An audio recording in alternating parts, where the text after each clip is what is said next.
Today I'm going to explain a superhero film, Wonder Woman 2017, which was based on the DC Comics.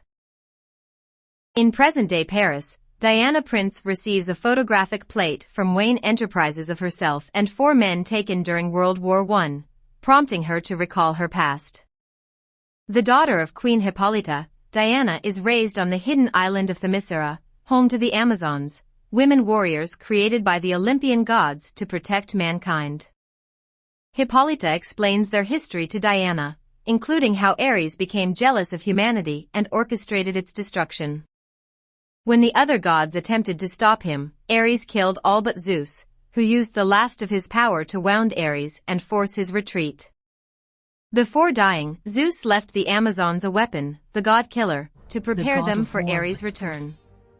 Hippolyta reluctantly agrees to let her sister, General Antiope, train Diana as a warrior. In 1918, Diana, now a young woman, rescues U.S. pilot Captain Steve Trevor when his plane crashes off the Themysciran coast. The island is soon invaded by German soldiers, who had been pursuing Steve. The Amazons wipe out the German landing force at the expense of heavy losses, with Antiope sacrificing herself to save Diana. Steve is interrogated with the lasso of Hestia and reveals that a great war is consuming the outside world and that he is an Allied spy.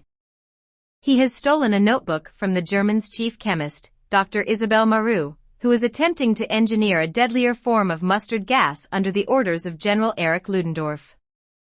Believing Ares to be responsible for the war, Diana arms herself with the God-Killer sword, the lasso and armor before leaving Themyscira with Steve to locate and stop Ares for good.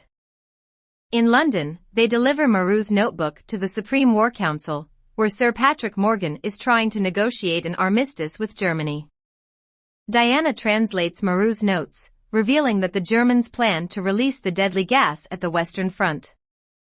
Although forbidden by his commander to act, Steve, with secret funding from Morgan, recruits Moroccan spy Samir, Scottish marksman Charlie and Native American smuggler Chief Noppy to help prevent the gas from being released. The team reaches the front in Belgium. Diana goes alone through no man's land and captures the enemy trench, liberating the nearby village of Felt with the aid of the Allied forces.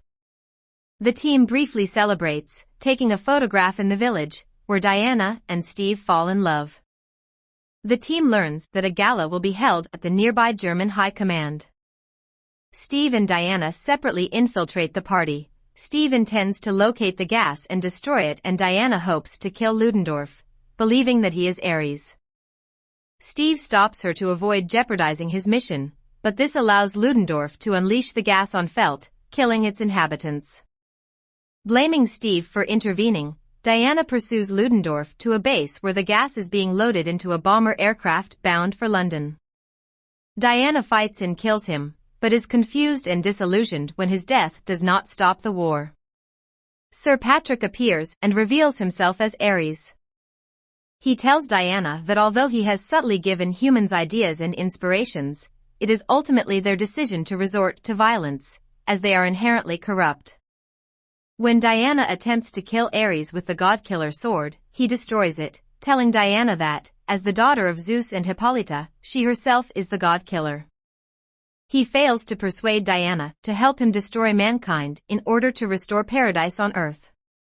While the two battle, Steve's team destroys Marou's laboratory. Steve hijacks and pilots the bomber carrying the poison to a safe altitude and detonates it, blowing up the plane and himself. Ares attempts to direct Diana's rage and grief at Steve's death by convincing her to kill Marou, but the memories of her experiences with Steve cause her to realize that humans have good within them. She spares Marou and redirects Ares' lightning into him, killing him for good. Later, the team celebrates the end of the war.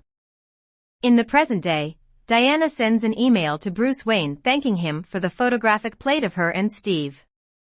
She continues to fight on the world's behalf as Wonder Woman.